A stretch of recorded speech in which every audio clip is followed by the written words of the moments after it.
देशी गौ माता के विषय में हम चाहते थे कि वैज्ञानिक पक्ष, आयुर्वेदिक पक्ष, धार्मिक पक्ष सभी का एक मिला जुला प्रॉपर सबके सामने पक्ष आए।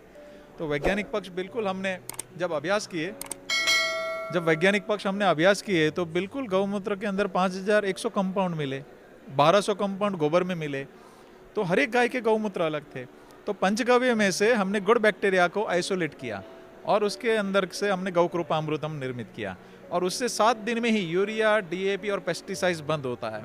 और हम उसका प्रशिक्षण देते हैं। लगभग पिछले 4 सालों में 450 शिविर करी और 22 राज्य, 65 क्रॉप, 10 प्रकार की मिट्टी और लगभग 7 लाख किसान पे डायरेक्ट इनडायरेक्ट हम पहुंच पाए बहन।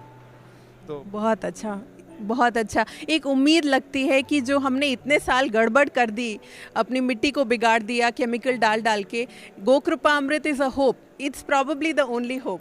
सो thank you so much for giving it to अस।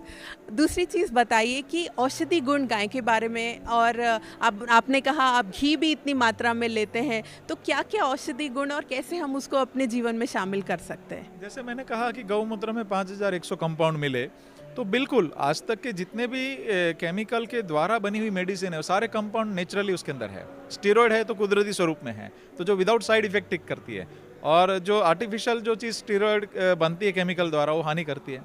तो लेकिन उसकी लेने की पद्धतियाँ वो ठीक होनी चाहिए। जैसे मैंने घी बोल रहा हूँ कि हर महीने 2 किलो खाता हूँ, तो खाने की पद्धति समझनी है, तो हमने पुस्तक में डाली अच्छे से।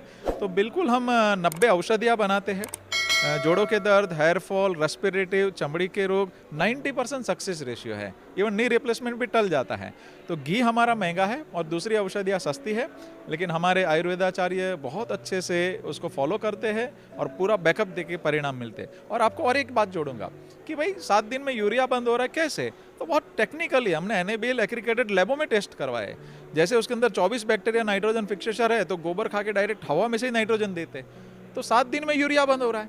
तो बहुत सहजता से ये सारी चीज़ें हमको बस ईश्वर ने दी है, ऐसा कह सकते।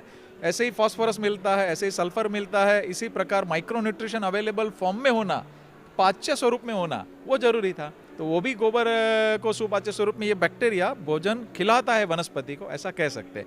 सेम पैटर्न मनुष्य में लागू होती है कि घी, गौमूत्र, दूध या कुछ भी खाया वो पचना चाहिए, लभ्य स्वरूप में होना चाहिए, हमारा पाचन ठीक होना चाहिए। तो वो चीज़ हम सभी को सिखाते हैं।